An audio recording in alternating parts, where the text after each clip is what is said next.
हिमालयं समारभ्य यावदिन्दु सरोवरं तं देव निर्मितं देशं हिन्दुस्थानं प्रचक्षते। अयि धर्मरताः कर्मरताः मर्मज्ञाः च हिन्दुस्थानवासिनः। वार्तावल्याः एतस्मिन् नवीने अंके नवकलेवरमादाय स्वागतार्थम् अत्र स्थितः अहं गवीशद्विवेदी सादरं वन्दे। समस्त हिन्दुस्थान वासिनः प्रति प्रत्यक्ष रूपेण वार्तावली सम्बद्धान् अहं सत्यप्रिया अपि नमस्करोमि। स्वागतवेला एषा ऊर्जामयी भवति, यतः आरम्भः तु सर्वत्र ऊर्जामयः एव भवति। परं काले गते एषा ऊर्जा क्षीयते ननु? आम्, एतदर्थं यथा समयं सुभाषितरूपम् ऊर्जा स्रोतः आश्रयणीयमस्माभिः। सत्यं, सुभाषितं ननु वार्तावल्याः प्राणभूतम्। आस्वादयामः तावत् अद्यतनं सुभाषितम्। कर्मायत्तं फलं पुंसाम् बुद्धिः कर्मानुसारिणि तथापि सुधिया भाव्यम् सुविचार्यैव कुर्वत। यद्यपि मनुष्यों को कर्मानुसार फल मिलते हैं और बुद्धि भी कर्मानुसार हो जाती है, तथापि बुद्धिमानों को सोच विचार कर ही काम करने चाहिए। Discernment is the fruit of men's actions and is the result produced by deeds performed in another state. This must be carefully considered by the wise man who gives heed to all things. लोक शिक्षा परमासीत् एतत् सुभाषितम्। एतैः खलु लोकजातं विविध रूपम् अवगम्यते। एतेन सह लोकघटनाः प्रत्यक्षतया ज्ञातुम् अन्यः कः मार्गः? प्रवाहि वार्ताः अपि विस्मृतवती वा? अस्माकं केन्द्रज प्रभागे अवलोकयन्तु तावत् देश विदेशेषु संवृत्तं विविध घटना जातम्। षोडशे नागर सेवा दिवसे प्रधानमन्त्री नरेन्द्र मोदी नागरसेवकान् देशस्य हितं प्रथमं स्थापयितुम् अथ कर्तव्यं संकल्पयितुं परामृष्टवान्। एतस्मिन् अवसरे प्रधानमन्त्री लोकप्रशासने उत्कृष्टतायै प्रधानमन्त्री पुरस्कारेण 16 जनान् सम्मानितवान्। प्रधानमन्त्री नरेन्द्र मोदी प्रथम वैश्विक बौद्ध शिखर सम्मेलनस्य उद्घाटनं कृतवान्। अत्र अवसरे प्रधानमन्त्री उक्तवान् यत् भारतेन जगते युद्धं न दत्तम् अपितु बुद्धः एव दत्तः। यदि जगत् पूर्वमेव भगवतः बुद्धस्य मार्गमनुसृत्य स्यात् तर्हि जलवायु परिवर्तनस्य समस्यायाः च कर्तव्यः स्यात्। भारतीयान्तरिक्षानुसन्धान संघटनेन श्रीहरिकोटास्थ सतीश धवन अन्तरिक्ष केन्द्रात् सिंगापुरस्य टेलियोस् 2 इत्युपग्रहस्य प्रक्षेपणं कृतम्। ध्रुवीयोपग्रह प्रक्षेपण वाहनद्वारा एतत् प्रक्षेपणं कृतम्। एतस्मिन् प्रक्षेपणे PSLV C55 इत्येतस्य प्रक्षेपकस्य उपयोगः अभवत्। मानहानि प्रकरणे सूरत सत्र न्यायालयेन कांग्रेस नेतारं राहुल गान्धिम् उद्दिश्य तदीय दण्ड निरोधपरा याचिका अस्वीकृता। अधुना उच्च न्यायालयं प्रति गन्तुं राहुल पार्श्वे विकल्पः अस्ति। भाजपा इत्येतेन दलेन तावत् कांग्रेस दलं प्रहर्तुं पश्चवर्ति समुदायात् क्षमायाचनां कुर्यात् राहुलः इति प्रोक्तम् अस्ति। प्रायः 6 मासानां प्रतीक्षायाः अनन्तरम् अक्षय तृतीया पवित्र पर्वणि विश्व प्रसिद्ध गंगोत्री यमुनोत्री धाम्नोः द्वारयोः उद्घाटनेन सह एव चतुर्धाम यात्रा आरब्धा अस्ति। एतस्याः पवित्रायाः चतुर्धाम यात्रायाः कृते भक्तेषु उत्साहाधिक्यं दृश्यमानम् अस्ति। केदारनाथस्य बद्रीनाथस्य च द्वारे एप्रिल मासस्य क्रमशः 25 दिनाङ्के 27 च दिनाङ्के उद्घाटयिष्यते। सोमनाथे आयोज्यमाने सौराष्ट्र तमिल संगमम इत्याख्ये महोत्सवे जनाः अधिकाधिक संख्यायां सहभागितां समाचरन्तः सन्ति। महोत्सवस्य उद्देश्यं गुजरातं तमिलनाडु राज्यं च अन्तरा प्राचीन सम्बन्धानाम् अथ सांस्कृतिक सम्बन्धानां प्रदर्शनम् अस्ति। कार्यक्रमे सहभागितायै समागतानां जनानां स्वागतमपि अत्र जातम्। ओलिवर डाउडेन इत्येषः ब्रिटेन देशस्य नूतनोपप्रधानमन्त्रित्वेन नियुक्तः जातः। डाउडेन इत्येषः डोमिनिक रॉब इत्येतस्य स्थानं गृहीतवान्, येन स्वपदात् त्यागपत्रं प्रदत्तमासीत्। डाउडेन इत्येषः वर्तमानकाले ऋषि सुनक प्रशासने मन्त्रिमण्डलीय कार्यालये मन्त्रित्वेन कार्यरतः अस्ति। गतेभ्यः कतिपय दिनेभ्यः गृहयुद्धं सम्मुखीकुर्वते सूडान देशे गोलिका प्रहार प्रकरणे प्रायः 400-तप्यधिक जनाः मृताः। जगतः अनेकैः देशैः सूडानतः निज नागरिकाणां निष्कासनं समारब्धमस्ति। प्रधानमन्त्री नरेन्द्र मोदी हिंसा प्रभाविते सूडान देशे भारतीयैः सम्बद्धां स्थितिं समीक्षितुम् एका उच्चस्तरीया मन्त्रणा समाचरिता। भारतं समेत्य अखिल विश्वे सोत्साहम् ईद उल फितर इत्येतदाचरितं प्रसिद्धेषु मस्जिदादिषु ईद विशिष्टस्य नमाज इत्यस्य अनुष्ठानं कर्तुं बृहत् संख्यायां श्रद्धालवः दृष्टिं गताः। प्रधानमन्त्री नरेन्द्र मोदी एतत् पर्वावसरे देशवासिभ्यः ईद पर्वणः शुभकामनाः प्रदत्तवान्।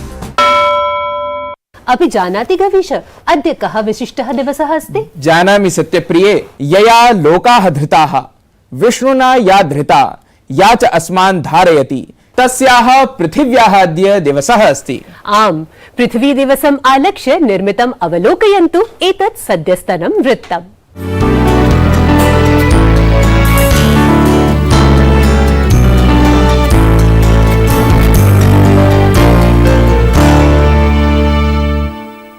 यस्याहं समुद्र उत सिन्धुरापो यस्यावन्नम् कृष्णजस्तम् बभूवुः यस्याः पितम् जिन्वाति प्राणदे यत्सानो भूमिः पूर्वपेदेः दधातु। अथर्ववेदस्य भूमिसूक्तस्य अस्मिन् मन्त्रे सर्वेषां प्राणिनां सृष्टेः कारणरूपेण आश्रयरूपेण या हि वर्णिता सा अस्ति भूमिः। अस्माकं शास्त्रेषु भूमिः पृथिवी वा न केवलं ग्रहरूपेण प्रत्युत प्रकृतेः चराचर जगतः मातृरूपेण वर्णिता अस्ति। परम औद्योगिकीकरणाधारिते वर्तमानयुगे मानवाः स्वार्थ समपूर्तये पृथिव्याः शोषणं कुर्वन्ति, येन वायुप्रदूषणं, जलप्रदूषणं, ध्वनिप्रदूषणं अथ जलवायु परिवर्तनम् अपि प्रतिदिनं दृश्यमानम् एव। एतेन प्राणिनः भिन्न भिन्न रोगैः महामार्यादिभिः च ग्रस्ताः अपि आलक्ष्यन्ते। जलौघ, भूस्खलनातिवृष्ट्यनावृष्टि, शीतोष्ण लहरी, दावानल सदृश प्राकृतिकापदाभिः वयं पदे पदे पूर्वापेक्षया अधिकं विध्वंसं द्रष्टुं शक्नुमः। एतत् सर्वम् अभिलक्ष्य जनानां पृथिवीं प्रति जागरणाय, पर्यावरण संरक्षणं प्रति च योगदानाय प्रत्येकस्मिन् वर्षे एप्रिल मासस्य 22 दिनाङ्के विश्व पृथ्वी दिवसः आमान्यते। गतशताब्दस्य 69तमस्य वर्षस्य सेप्टेम्बर मासे अमेरिका देशीयः सांसदः जेराल्ड एंटोन नेल्सन इत्येषः घोषणां कृतवान् यत् पर्यावरणम् आलक्ष्य राष्ट्रव्यापि जनसाधारण प्रदर्शनम् अग्रिमवर्षे भविष्यति। एतस्मिन् एव क्रमे गतशताब्दस्य एप्रिल मासस्य 22 दिनाङ्के 2 कोटि संख्याकाः संयुक्तराज्यामेरिका देशीयाः जेराल्ड एंटोन नेल्सन इत्येतस्य आह्वानेन प्रेरिता सन्तः पर्यावरण संरक्षण दिशि चेतनां प्रसारयितुम् एकत्रिताः अभूवन्। तस्मात् एव दिनात् एषः दिवसः 93 देशेषु विश्व पृथिवी दिवस रूपेण आमान्यते। अस्य वर्षस्य विश्व पृथिवी दिवसस्य विषयः अस्ति इन्वेस्ट इन योर प्लैनेट, अर्थात् स्वग्रहे निवेशः। मुख्य रूपेण पृथिव्यां 5 प्रकाराणां निवेशानाम् आवश्यकता अस्ति। प्लास्टिक इत्यादीनां कृतक पदार्थानां न्यूनोपयोगः, वृक्षारोपणं, पर्यावरणं प्रति जनजागरणं, पर्यावरणस्य विषयाणां मुख्यधारायाः राजनीतौ सम्मेलनं, दैनन्दिन जीवने सन्धारणीय वस्तुजातानां प्रयोगः। पर्यावरण संरक्षणस्य दिशायां यावती मानवानां भूमिका अस्ति तावती एव पशुपक्ष्यादीनाम् अपि। परं जलवायु परिवर्तन कारणेन एतेषां विभिन्न पक्षिणां मूल स्वभावे अपि परिवर्तनं दृश्यते। आज के समय इन पक्षियों पर हमारे जलवायु परिवर्तन का बहुत बड़ा असर पड़ रहा है और कई बार वो दिग्भ्रमित भी देखे गए, क्योंकि जो मई जून की गर्मी तक यहाँ रहेंगे वो पक्षी कब जाकर के अपने देश साइबेरिया और यूरेशिया के अन्य विभिन्न ठंडी जगहों पर जाकर के कब वो प्रजनन करेंगे, क्योंकि उन्हें फिर अगले वर्ष सितंबर अक्टूबर तक, अक्टूबर में जैसे भी वहाँ पे ठंडियाँ बढ़ेंगी उनको वापस गर्म क्षेत्रों में प्रवास के लिए आना होगा। वायु प्रदूषणं, जलवायु परिवर्तनं च सम्मुखीकर्तुं भारते अग्रिम 5 वर्षेषु 4 वृक्षाणाम् आरोपणस्य आवश्यकता अस्ति। सहैव भारतेन 30-200 वर्षं यावत् वनक्षेत्रस्य 33% वर्धनस्य लक्ष्यं स्थापितं, यस्य कृते प्रशासनेन 6 वृक्षाणाम् आरोपणस्य लक्ष्यं स्थापितम् अस्ति। पृथिवीं संरक्षितुं तद्गतं पर्यावरणं च अभिरक्षितुं वयं सर्वे आधिक्येन वृक्षारोपणादिभिः प्रसृतां सकलाम् अपि प्रकृतिं शुद्धतमस्तरं यावत् आनेतुं कृतसङ्कल्पाः भवेम, यतः माता भूमिः सन्ततयः वयं पृथिव्याः।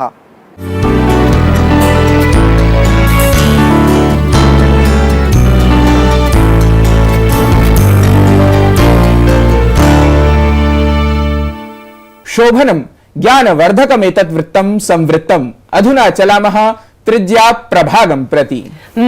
एतस्मिन् प्रभागे अद्य अस्मदीयः संवादातिथिः अस्ति सुख्यातः भाषाविद् वाक्प्रवीणः कश्चन विशिष्टः विद्वान्। एषः च भाषाशास्त्री अस्ति डॉक्टर सुरेश पन्तवर्यः। आयान्तु अस्मत् सहयोगिना नारायणदत्त मिश्रेण साधितम् एतं संवादं शृणुमः।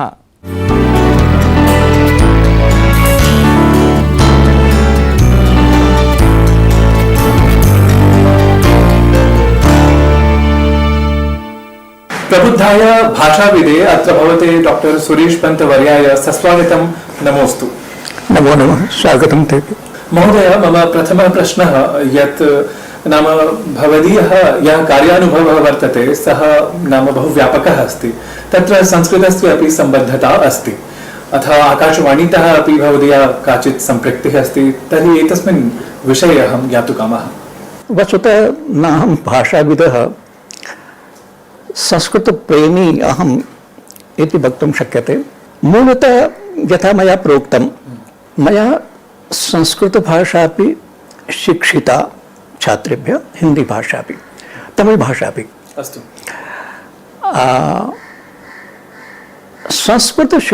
शिक्षणे सौकर्यम् अस्ति,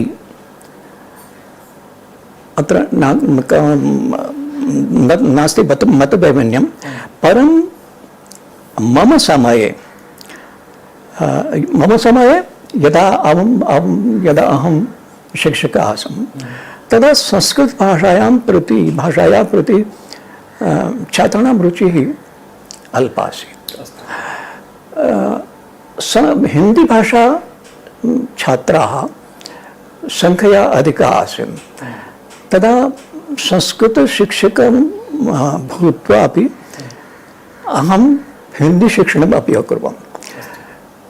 तो इस तरह से दोनों से जुड़ते रहे। लेकिन बाद में मैंने संस्कृत के नाटक आकाशवाणी के लिए लिखे भी, उनका रूपांतरण किया, और रूपांतरण करने में भी मैंने कुछ नई नाटकीय शैलियाँ अपनाई।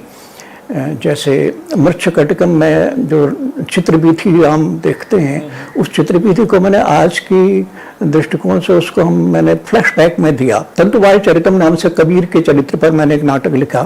तंतुवाय चरितम में संवाद मेरे संस्कृत के थे, लोदी के भी संवाद संस्कृत में थे, लोग हंसते थे।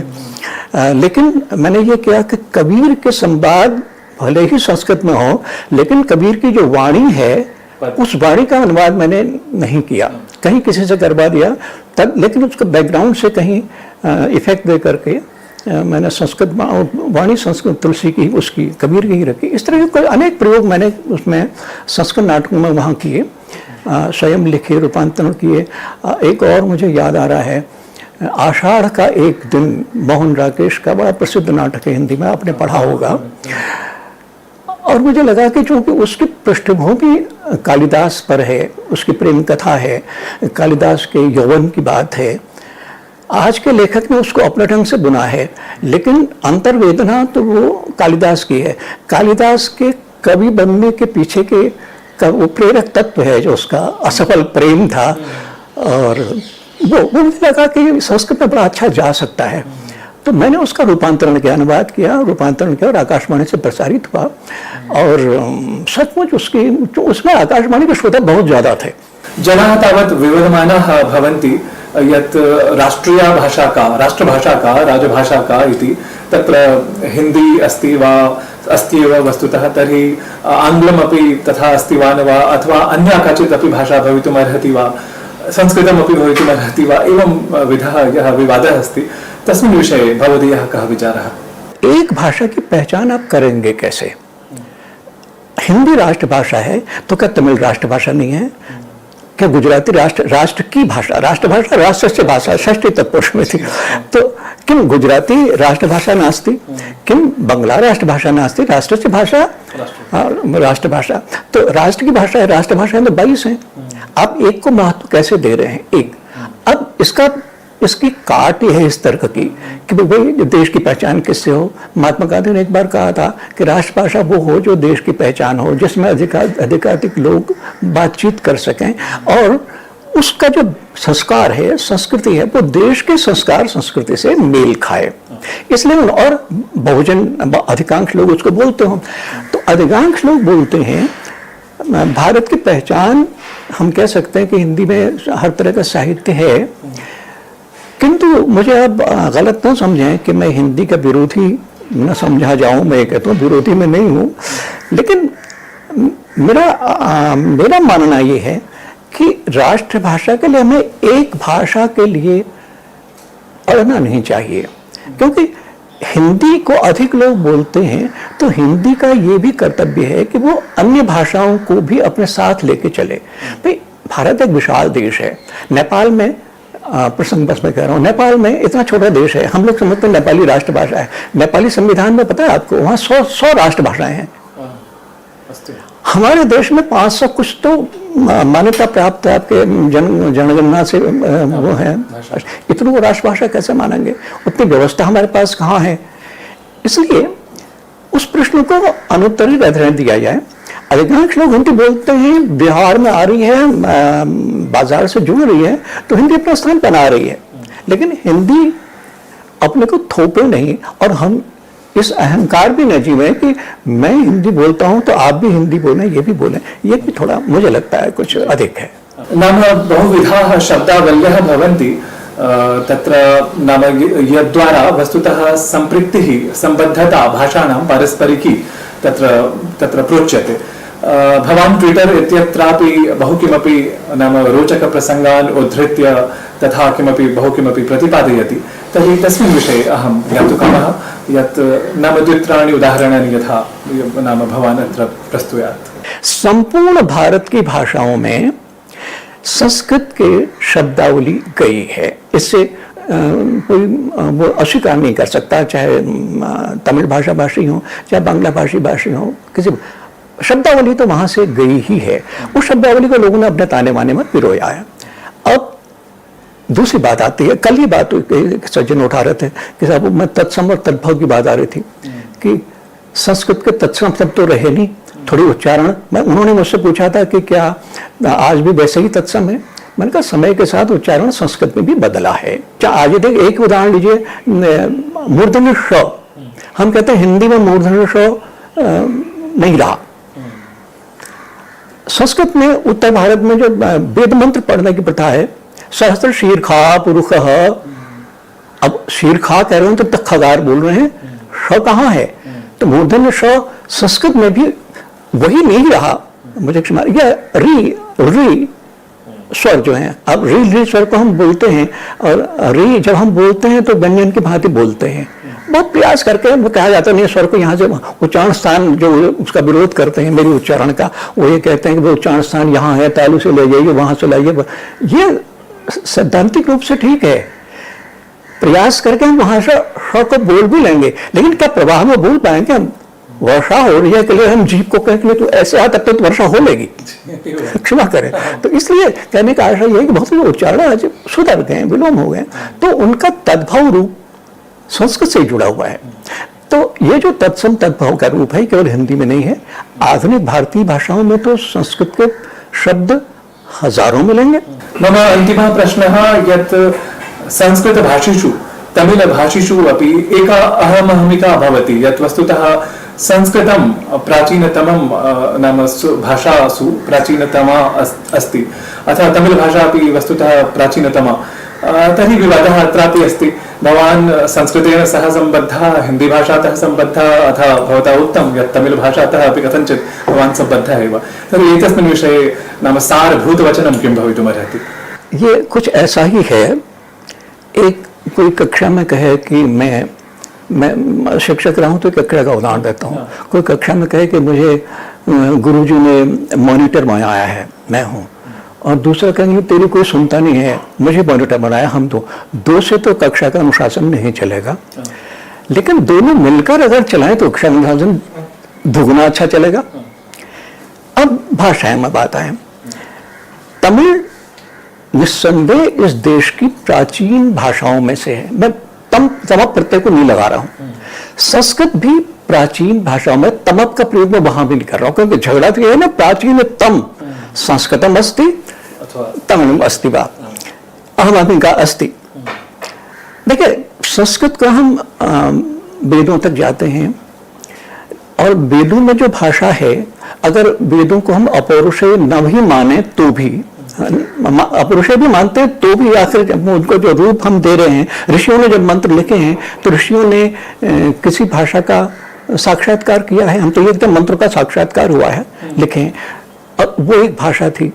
और जो अपौरुषेय नहीं मानते वो तो कहते हैं कि हाँ इतने बीसी में वेद लिखे गए, तब भाषा की ये प्रवृत्ति थी।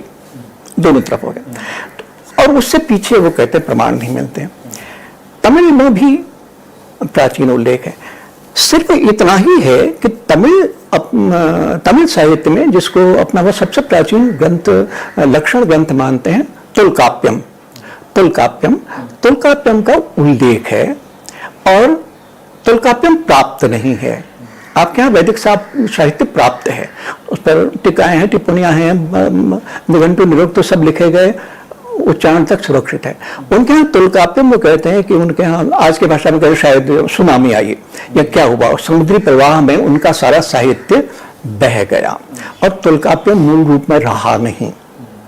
तो इतना तो है कि तुलकाप्यम नाम से कोई प्राचीन काव्य उनका था, तो प्राचीन काल में। अब ये तय करना कि नहीं वो इतने बीसी तक था और संस्कृत इतने बीसी में है, इसलिए ये पुरानी है और ये पुरानी नहीं। मैं इसका उत्तर, आप मुझे क्षमा करेंगे, इसका उत्तर यही हो सकता है कि दोनों तमिल और संस्कृत दोनों ही भारत की प्राचीनतम भाषाओं में से, अब तम प्रत्यय लगाया मैंने, दोनों भारत की प्राचीनतम भाषाओं में से है। अब संस्कृत पहले से थी या तमिल पहले से थी, ये एक अकादमिक बहस तो हो सकती है, मुझे नहीं लगता कि कोई उपयोगी बहस होगी। अत्र भवता यत्किमपि प्रतिपादितं वस्तुतः तद्वारा नूनं भाषाप्रेमिणः ये सन्ति ते नूनं मुग्धा भवेयुः, सर्वं श्रावं ते अधिकं नाम अवगच्छेयुः इति अहम् अनुमिनोमि। तावत् भवता वार्तावल्यै समयः प्रदत्तः, तदर्थं पुनरपि धन्यवादान् समर्पयामि अत्र भवते। अनुगृहीतोऽस्मि, धन्यवादाः, स्वागतं।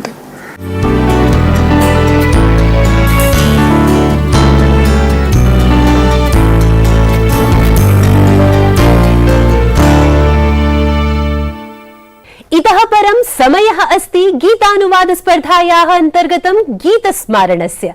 गीतमस्ति एतत्।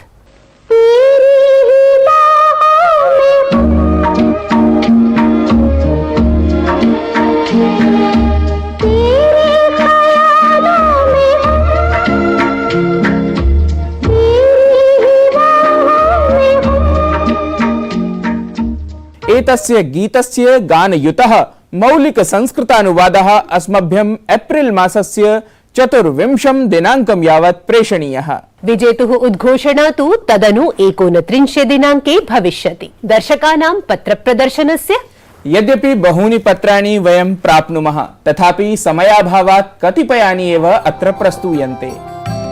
मैसूरुतः एन् रमेशः लिखति, नमस्कारः। वार्तावल्यां प्रोफेसर मोहनलाल जायसवाल महोदयेन सह आयुर्वेद विषये विशेष संवादः उत्तमः आसीत्। सुभाषितं समीचीनं, गीतानुवादोऽपि सम्यक्। चेन्नई नगरात् सम्पतकुमारः लिखति, महोदय, अस्मिन् सप्ताहे सर्वाणि वस्तूनि यथार्थतया उत्तमानि सन्ति। वास्तविकम् आनन्दं भवति यत् बालकाः ईदृक् शीर्षश्रेणी विद्यालये संस्कृत सम्भाषणं शिक्षन्ते। सर्वं बहुशोभनम्। सत्यप्रिये, अंक समाप्ति वेला आगता। तावत् अनुमतिं स्वीकृत्य चलामः अग्रिमाङ्कस्य सज्जतायै। नमो नमः। भूमये नमो नमः, भूमये नमो नमः, पुष्पाय नमः, पुष्पाय नमः आकाशाय नमः आकाशाय नमः वायवे नमः वायवे नमः अग्नये नमः अग्नये नमः भूमये नमः